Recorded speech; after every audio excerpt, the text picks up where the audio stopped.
এখন তো পুরো বাংলাদেশেই একটু দলীয় প্রভাব কম। একটা সময়ে একটা দল অনেক বছর আমাদের দেশ শাসন করার কারণে প্রতিটা জায়গায় সেই দলের একটা প্রভাব আমরা ফিল করেছি। সেটাই তো বলতে চাচ্ছেন। তো এখন তো একটা ফ্রেশ দল এসেছে বা ফ্রেশ পলিটিক্যাল পার্টি আমাদের দেশ চালাচ্ছে। এখনো পর্যন্ত তারা কোথাও গিয়ে তাদের শক্তি আরোপ করেছে বা তাদেরকে চাপিয়ে দিতে চেয়েছে সে ধরনের প্রবণতা আসলে কোনোখানেই এখনো পর্যন্ত দেখা যায়। শিল্পীরা রাজনীতিতে জড়িয়ে যায় শুধু বাংলাদেশে না, পৃথিবীর বিভিন্ন দেশে আমরা দেখেছি যে হলিউড আর্টিস্টকে দেখেছি পলিটিক্স করতে, বা পাকিস্তান আর্টিস্টকে দেখেছি, বা ইন্ডিয়ান আর্টিস্টদেরকে দেখেছি।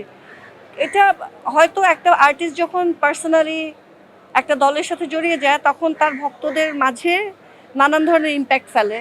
তার কাজের বাইরেও তাকে পছন্দ করার জন্য একটা পলিটিক্যাল পার্টি জড়িয়ে যায়।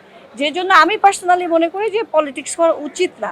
কিন্তু যদি কোনো শিল্পীর পার্সোনালি ইচ্ছা থাকে কখনো বা স্বপ্ন থাকে যে আমি পলিটিক্স করব আর আমি আমার এই ফেমটাকে কাজে লাগাবো দেশের, সেটা তো আমি নেগেটিভ কিছু দেখি না। ওই যে শিল্পীদের স্বার্থ যাতে সে সবাই বোঝার চেষ্টা করে, শিল্পীদেরকে বাঁচিয়ে রাখার চেষ্টা করে। এবং অবশ্যই বলেছি যে চলচ্চিত্র নির্মাণে শিল্পীদের হাত নেই, কিন্তু শিল্পীরা যদি একটু সহযোগিতা করে আমার মনে হয় চলচ্চিত্র নির্মাতা এবং প্রডিউসারদেরও চলচ্চিত্র বানাতে সুবিধা হবে। তো আশা করব সবাই সবার দায়িত্ব সিনসিয়ারিটির সাথে পালন করবে।